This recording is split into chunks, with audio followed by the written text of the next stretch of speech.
Dios les bendiga, hermanos y amigos. Les saluda a cada uno de ustedes en el nombre de nuestro Señor y Salvador Jesucristo, esperando que en este día 21 de diciembre esté gozando de las ricas y abundantes bendiciones del Todopoderoso.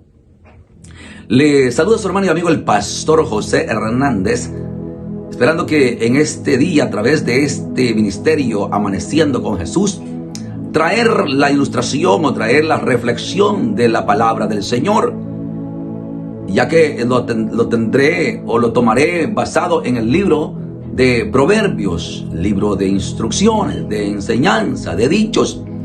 Y esto nos ayuda a nuestro diario vivir, a nuestra vida cristiana, para que podamos ser siempre enseñados y de una manera saber cómo poder conducirnos y ser agradable ante los ojos del Señor. La palabra de Dios tendré en esta mañana o estará basada en el capítulo 21 del libro de Proverbios y el versículo 3. Leo la palabra de Dios en el nombre de nuestro Señor Dios Todopoderoso y dice de la siguiente manera: hacer justicia y juicio es a Jehová más agradable que sacrificios.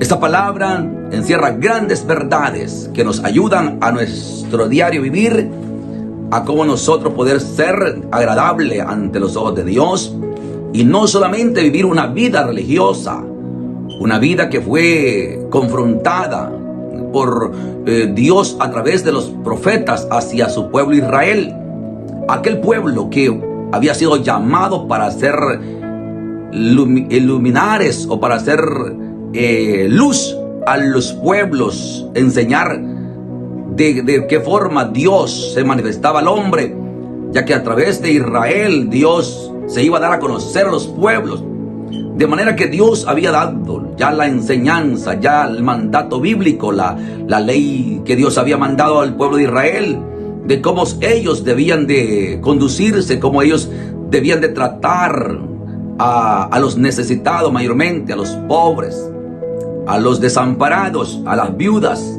a los extranjeros, porque Dios se mostró siempre en defensor de ellos, porque lamentablemente los hijos de Israel, el pueblo de Israel, se mostró indiferente a la palabra de Dios y menospreciaba, hacía abuso de ese derecho que Dios les había dado posiciones, los había bendecido de una manera que ellos se hacían de siervos, de esclavos, y en el trato no fueron justos. Dios repudió esa injusticia que ellos mostraron hacia los necesitados.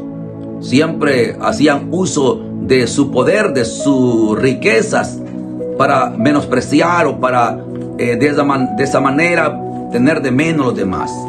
Y es así que Dios repudió la manera que ellos, aunque se mostraban religiosos, piadosos, pero Dios que conoce los corazones y Dios que pesa los corazones de los seres humanos, la palabra de Dios nos enseña de qué manera Dios les hablaba por los profetas. Por ejemplo, quiero hacer hincapié de este llamado cuando en Miqueas 6:8, que Dios le decía a su pueblo: ¿qué pide Jehová tu Dios de ti? ¿Qué pide Jehová tu Dios de ti?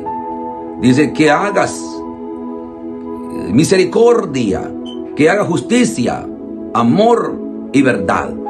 ¿Qué pide Jehová tu Dios? Que solamente haga justicia, que hagas misericordia. ¿Por qué razón? Porque estaba lejos de ellos todos estos mandamientos.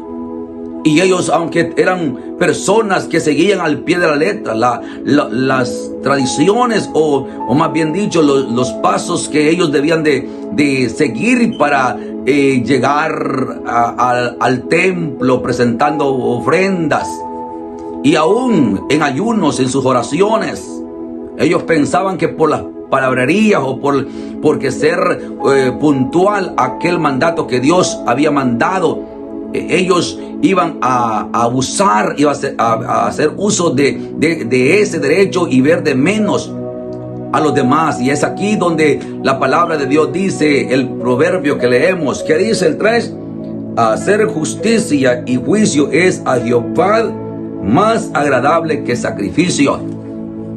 Por ejemplo, a un hombre llamado Saúl, el Señor lo repudió porque él pensó que a través de traer aquellas ovejas, aquel ganado, iba a alegrar el corazón de Dios. ¿Y qué le dijo? Que es más agradable para Dios, que es obedecer su palabra. También tenemos otros ejemplos, como Isaías 58 nos habla que el pueblo de Israel había agarrado un costumbre de ayunar, de entrar en un ayuno sacrificial, de que se llenaban sus cuerpos de silicio con aquel tormento de cenizas, un ayuno que se doblegaban como el junco, dice la palabra, que ellos pensaban que de esa manera, como ellos entraban a ese ayuno, solamente por ese acto Dios se iba a alegrar. Cuando dice la palabra de Dios de Isaías, dice la palabra, cuando habla, claman a voz en cuello, dicen, y alza tu voz como trompeta y anuncia a mi pueblo su rebelión y a la casa de Jacob su pecado, que me buscan cada día. Oiga esta la palabra, y quieren saber mis caminos, como gente que hubiese hecho justicia y que no hubiesen dejado la ley de su Dios, que piden justo juicio y quieren acercarse a Dios. Porque dicen, ayunamos y no hiciste caso, humillamos nuestras almas y no te diste por entendido. He aquí que en el día de vuestro ayuno buscáis vuestro propio gusto y oprimís a todos vuestros trabajadores. Y cuánto más habla esta palabra, de la manera que ellos lo hacían, que ellos oprimían a los pobres, a los extranjeros, a las viudas, les ponían cargas, ponían trabajo, y pensaban que solamente porque ellos iban a ir a humillarse, a entrar en un ayuno donde ellos se doblegaban de una manera que se postraban con aquella angustia, sufrían tormento en su cuerpo, creían que Dios se iba a agradar. Dios repudió. ¿Por qué? Porque ¿qué es lo que la palabra de Dios dice? Querían ellos alcanzar el favor de Dios, pero eran injustos. Lea el 58, todo el capítulo, y va a ver la enseñanza que da el Señor. Les dice, no ayunen así, sino que ¿cuál es el ayuno que Dios escogió? Que hagan justicia, misericordia, que sueltan las cargas de los oprimidos. Amén, porque golpeaban con el puño inicuo al pobre. Así es que esta es la enseñanza que el Señor dice, que la palabra aquí que hemos leído, que es mejor. Oiga bien, para Dios es hacer justicia, misericordia. Amén, que sacrificios. Dios les bendiga. Espero que sea de mucha edificación esta reflexión. Bendiciones.